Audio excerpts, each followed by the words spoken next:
ওয়াকফ সংশোধনী আইনৰ বিৰুদ্ধে প্ৰতিবাদ কৰিবলৈ অহা এবাৰ 50 জনকৈ আমচুৰ নেতা কৰ্মীক আৰক্ষীয়ে আটক কৰিছে। ঘটনাক কেন্দ্ৰ কৰি পৰিস্থিতি উত্তপ্ত হৈ পৰিছে। আমি দৃশ্যাংশ দেখুৱাইছো আৰু এইদৰে আসতে প্ৰতিবাদ কৰিবলৈ ওলাই আহিছে আৰু তেনে সময়তে এই ঘটনা সংঘটিত হৈছে আৰু এইদৰে 50 জনকৈ নেতা কৰ্মীক আমচুৰ কৰ্মীক ইতিমধ্যে আটক কৰা হৈছে বুলি জানিব পৰা গৈছে। কলকাতাত এইদৰে 50 গৰাকীকৈ আমচুৰ কৰ্মীক আটক কৰিছে আৰক্ষীয়ে আৰু এইদৰে ওয়াকফ সংশোধনী আইনক লৈ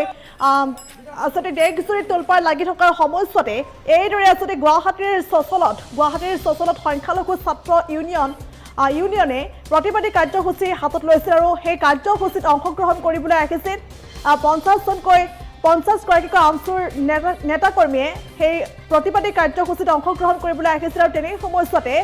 ইতিমধ্যে আৰক্ষীয়ে কলকাতা আৰক্ষীয়ে আমচুৰ নেতা কৰ্মীক আটক কৰিছে বুলি জানিব পৰা গৈছে আৰু আটক কৰি থানালৈ লৈ গৈছে আৰু লগতে তাৰ পাছতে কিন্তু পৰিস্থিতি উত্তপ্ত হৈ পৰিছে আৰু এইদৰে সেই ঘটনাস্থলীতে প্ৰতিবাদমুখৰ হৈ উঠিছে আৰু এইদৰে আসতে প্ৰতিবাদকাৰীয়ে ওয়াকফ বিল নামানো বিজেপি চৰকাৰ হাই হাই কেন্দ্ৰীয় চৰকাৰ হাই হাই আদি বিভিন্ন শ্লোগানেৰে প্ৰতিবাদস্থলী আসতে সেই ঘটনাস্থলী উত্তপ্ত কৰা দেখিবলৈ পোৱা গৈছে আৰু পুনৰ উল্লেখ কৰিছো ওয়াকফ সংশোধনী আইনৰ বিৰুদ্ধে আসতে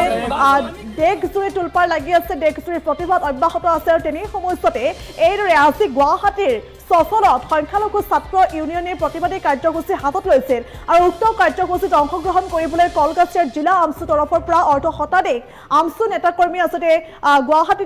গুৱাহাটীত সেই প্ৰতিবাদত অংশগ্ৰহণ কৰিবলৈ আহিছিল আৰু তেনে সময়তে পুৱাৰ ভাগতে কলকাতা আৰক্ষীয়ে আমচুৰ নেতাকৰ্মীসকলক আটক কৰিছে বুলি জানিব পৰা গৈছে আৰু তাৰ পাছতে আটক কৰি থানালৈ লৈ গৈছে আৰু তেনে সময়তে আসতে সেই ঘটনাস্থলী আসতে প্ৰতিবাদ মুখৰ হৈ উঠা পৰিলক্ষিত হৈছে আৰু তাৰ সেই নেতাকৰ্মীয়ে সেই ঘটনাস্থলীতে বিজেপি চৰকাৰ হাই হাই কেন্দ্ৰীয় চৰকাৰ হাই হাই আৰু লগতে ওয়াকফ বিল নামানো আদি বিভিন্ন আসতে চৰকাৰ বিৰোধী শ্লোগান দিয়া দেখিবলৈ পোৱা গৈছে পৰিস্থিতি উত্তপ্ত হৈ পৰা পৰিলক্ষিত হৈছে ঘটনা কেন্দ্ৰ কৰি পৰিস্থিতি উত্তপ্ত হৈ পৰিছে আৰু এই মুহূৰ্তত সেই ভাষ্য আছে আগবঢ়াইছে আজি আমাৰ কলকাতা জিলা ধৰণৰ বিভিন্ন বাছৰ পৰা তেওঁলোকে উঠাই আমাৰ কলকাতা থানালৈ লৈ আহিছে কিন্তু এই আমাৰ কিমানজন মানুহ আটক কৰি ৰাখিব কেইদিন ৰাখিব এই সংবিধান বিৰোধী চৰকাৰখনে যেতিয়ালৈকে সংবিধানৰ ভিতৰত বাতিল নকৰিব পুনৰ বিবেচনা নকৰিব তেতিয়ালৈকে আমাৰ এই সংগ্ৰাম চলিছে আৰু চলি থাকিব আজি আমি গুৱাহাটী চচলত যাবলৈ ওলাইছিলোঁ কিন্তু প্ৰশাসনে সম্পূৰ্ণৰূপে একো আমাক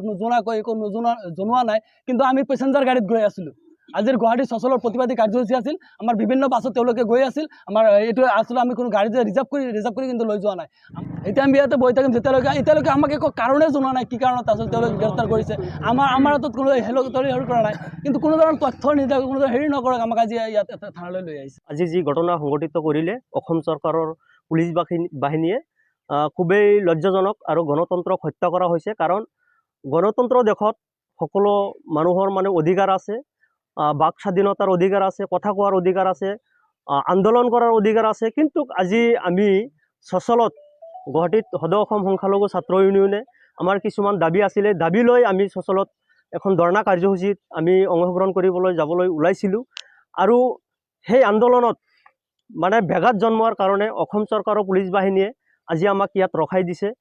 খুবেই দুৰ্ভাগ্যজনক বিষয় যে আমি কিন্তু কোনো হাতিয়াৰ বা কোনো ধৰণৰ জংগী আন্দোলন কৰিবলৈ যোৱা নাই আমাৰ যি অধিকাৰ সেই অধিকাৰ আমাৰ যি প্ৰাপ্য সেই প্ৰাপ্যলৈ আমি আজি আন্দোলন কৰিবলৈ গৈ আছোঁ প্ৰায় 50 জন আমাৰ আমচু কৰ্মী আমি যাবলৈ ওলাইছিলোঁ আন্দোলনত আৰু সেই আন্দোলন মানে ব্যাঘাত জন্মোৱাৰ কাৰণে প্ৰতিটো জিলাতে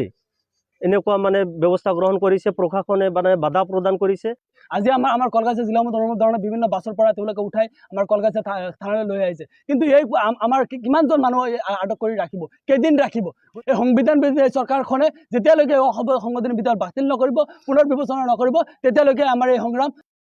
যিকোনো খবৰৰ বাবে যোগাযোগ কৰক 7099017330 লগতে 7